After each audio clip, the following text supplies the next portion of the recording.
Hello and welcome to this Oak Tree English video on the City and Guilds ESOL Speaking and Listening Exam for Level 1. This pause in narrative is intentional. In this video, I'm going to tell you how to pass the ESOL Speaking and Listening Exam at Level 1. This is especially for the City and Guilds exam, but it will be relevant for all ESOL oral exams.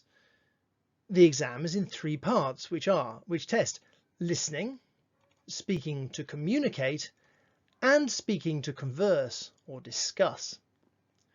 We will go through each section, how to prepare and how to pass. So the listening section is a maximum of 15 minutes long. Within that 15 minutes, you'll hear a 2.5-minute recording and answer 6 or 7 questions about it. Those questions will be a mix of multiple choice, multiple answers, gist and detail. Gist here means the main idea and is one of the things you're marked on. You'll hear the recording a maximum of 3 times. When you get your paper, the first thing you should do is analyse the question. Try and work out what the question is asking and what sort of answer you should give. Is it a name, a number, a date, an action? Find the gist question. Gist again means the main meaning. We'll look at this a bit closer on the next slide. Then you will hear the recording for the first time. This time you should only answer the gist question, which will usually ask about the person speaking or the audience they're speaking to. The second time you hear the recording, you should be able to answer all the questions. But don't panic if you can't, because there is a third chance to listen and check your answers. Finally, you're given time to make sure that what you have written is what you want the examiner to read. Remember, this is a listening exam, not a writing exam. So you are only expected to write short answers of a few words. Let's look at an example in the public domain from the City and Guilds website. I won't play the audio, so your teacher can still make use of the resource. Let's break down what we know about each of these questions. Number 1, it's actually quite small in print. Sorry about that if you're watching on a phone. I'll read it out for you as we go. Question 1 says the recording is, multiple choice, a conversation, an interview, a debate, a talk. This is a gist question and can be answered on the first listen. It's also a multiple choice, where one choice is right and the others are wrong.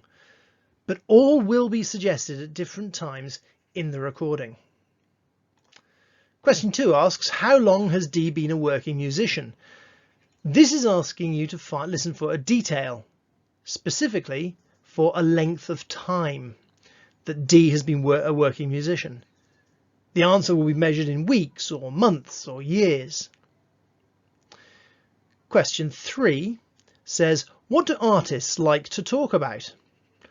This one's asking you for the detail of what artists like to talk about. I've got my PowerPoint out of order. You'll forgive me, I hope.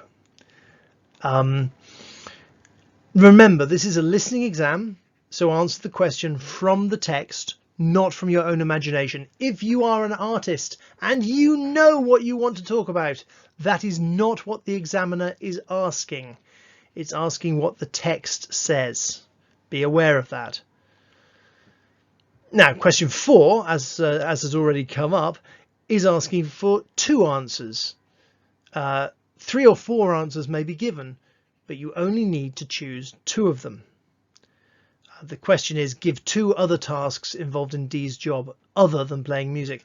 Now, the question's made it absolutely specific there, that the answers must be different from playing music. Do not write that Dee's job involves playing music, because that's a given. Okay. 2 tasks that are not playing music. Question 5, and I've gone out of order again. Question 5 says, what type of music does D play? This one is also, once again, asking for detail. This will be given in the text. The answer will be a type of music, for example, jazz or rock or classical. Question 6 says, what is D's overall message? And it gives a multiple choice, as the little speech bubble says. It's either, is it giving up the day job was a bad decision? Being a doctor would be a better choice. Wedding musicians can become famous, or making a living as a musician is possible. This is a secondary gist question to answer in the first listen. You'll have to do this at the end of the text to know what the overall message is, as each of the choices will be mentioned as part of the message, but it won't be the whole thing. So what is the main meaning? Question 7, the last question, is asking about the tone or feeling of the recording. Listen to this. The overall tone of the recording, see what I did there, is formal, positive, humorous, or depressing. I suggest answering this one at the end when you have listened to the text 3 times and you've got some time to fill in your form. Notice the types of words used. Formal, like when you talk to His Majesty the King, God bless him. Positive, like when you're encouraging someone. Humorous, like when you're trying to make someone laugh. And depressing, like when you want to listen to Coldplay. Now that is all the questions. Most students find this to be the easiest part of the exam. And if you've understood most of this video, you'll do well. There's question 3 come up. And there's question 4. See, I did it all out of order. I'm sorry about that. Please forgive me. I know, I'm an amateur. I don't get paid for this, you know. Okay, there we go. Speaking to communicate. So, the first speaking activity is 30 minutes long in theory. But this includes about 10 minutes of speaking, and 20 minutes of planning. The task is in 2 parts. First, you'll be asked to give some personal details, such as your name, nationality, and brief backstory, such as why you're studying English. The second part will be to give a short talk or presentation about a topic that you've been given. The exam will suggest some things you should talk about.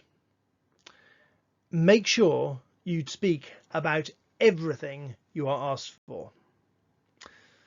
Let's think about that process. Before we do that, let's look at the assessment criteria. This is what you're marked on. As part of the exam paper, you'll see a reminder like this one. You'll be assessed on giving information on the topic, the structure of the talk, giving information, clearly using grammatical structures, pronunciation and intonation, and the pace of your talk. Sorry, was that too fast? Let's go through it one by one. There are easy ways to make sure these are achieved. So the first one, giving information on the topic. Stick to your subject. Don't start talking about something completely different, even if you know more about it or find it more interesting. Point 2, structure of the talk. Structure your talk with a beginning, a middle, and an end. Or, if you prefer, an introduction, main body, and conclusion. This is true with all of life, so make it true in your presentation. There's a rule in presenting. Tell them what you're going to tell them, and then tell them what you've told them. The third point is to communicate clearly, giving information clearly. You need to be direct and focused. Your task is to move information from your head to your audience's head via speaking.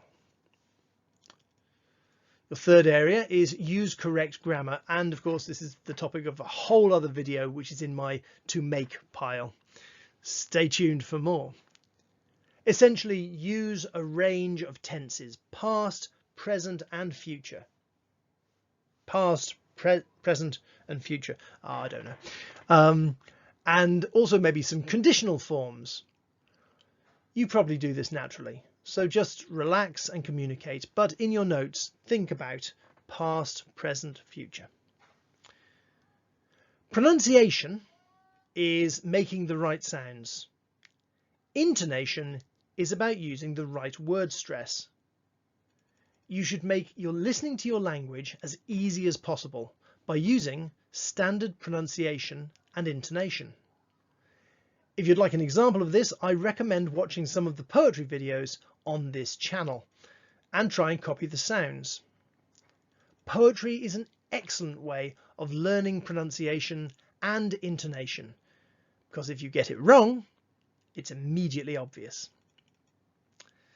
Finally, you will be assessed on the pace or speed of your talk. If you talk for less than 5 minutes, you will lose marks. If you speak for a lot more than 10 minutes, you will lose marks. There are 2 errors that can happen here. Nerves can make you talk too fast, or paranoia can make you second guess every sentence. Was that right? I mean, every sentence is no, hang on, that's passive. What do I want to say? That you second guess yourself every You see what's happened there? So you end up talking too slow and just repeating the same point. Both of these errors can be helped by relaxing into the experience. All that's really happening is you're going into a room and talking to people who you already know and who are all on your side. This is just what you do when you go to a pub or a church or social club with your friends. It's just this time you're being marked on it. So let's look at this process. The first thing you need to do is to read and understand the question. Here's an example question. Notice you're asked to introduce yourself, including how long you have lived, present perfect, have lived, in the UK, and then talk about the where, how long, what and why of your community. So make basic notes. Just a few words. Do not write a script. That is, writing every word you're going to say. You don't have time and it won't give a good result. If you make a mind map or a list of things you could talk about, that will be enough. Then you'll be called back to do the exam. At that point, take a deep breath in, hold it, and then breathe out. Many people get most nervous for the least reason about this exam. Talking about yourself is something that comes naturally to most people, so just do it in English. Once in the exam, you'll be asked to introduce yourself. Then you'll be asked to talk for a few minutes about the subject of your exam. If you've planned properly, this shouldn't be a problem. Starting with a formulation like this can help. My name is Osvaldo Ribera. My name is Clark Kent. My name is Bruce Wayne. I'm from Korea, Portugal, Venezuela, Afghanistan, and I have lived in the UK for Gotham City. I have lived in the UK for 3 years and 5 days. Today I would like to tell you about my hobby of taxidermy. That is, making stuffed animals. Having a set phrase like that, my name is beep, I'm from boop, and I have lived in the UK for beep beep beep boop. Today I would like to tell you about my hobby of boop boop. Will really help you to start your talk. And then that's the hardest part. Then you just go on a roll. The second part of the speaking exam is called Activity 3, which is very helpful. It is also 30 minutes in theory. In practice, your 20-minute planning phase will take place at the same time as your speaking to communicate planning phase. So you'll have 40 minutes to prepare both and then 20 minutes of speaking. Please don't forget to plan. That is the most common way that people fail this exam. You'll have a 7 to 10 minute discussion, usually with your tutor, although other candidates can be in the room. You'll be expected to ask 2 questions, as well as give your own point of view. You must also cover all the points you're asked to speak about. All the points. So you are supposed to ask 2 questions, give two points of view, but also answer their questions. These are all things you're marked on, just so you know. And yes, cover all the points you're given. Let's have a look at what is expected of you. Pow! The exam paper itself very kindly tells you what you should do. You'll be marked on being actively involved in the discussion by talking about related topics. Stay focused on what you're talking about. Giving information. This doesn't have to be accurate information, but it must be on topic. For example, if you're talking about statistics, you can say that 83.5% of all statistics are made up on the spot. Like this one. Asking and responding to questions on the topic. Both functions must be demonstrated. Part 4, you are marked on your grammar. After all, this is an ESOL exam. Once again, plan for past, present and future. You're marked, point 5, you're marked on making English sounds. If you know you sound different than your English friends and neighbours, try and work out why. You must speak clearly, uncover your mouth, speak slowly and deliberately. There's no point showing how fast you can speak if you can't be understood. 7th point, you're marked on appropriate body language and expressions. Make eye contact with your group. Lean in to show your interested in what they're saying. Keep your arms uncrossed and respond to what they are saying, not what you think they should be saying. Now, a lot of all of this probably sounds like common sense to many of you, but you sometimes find someone who doesn't have the social skills to know these basic rules of engagement. And it's for those people that I'm making this video. Let's look at a question. Good idea. Let's do that. Okay, then.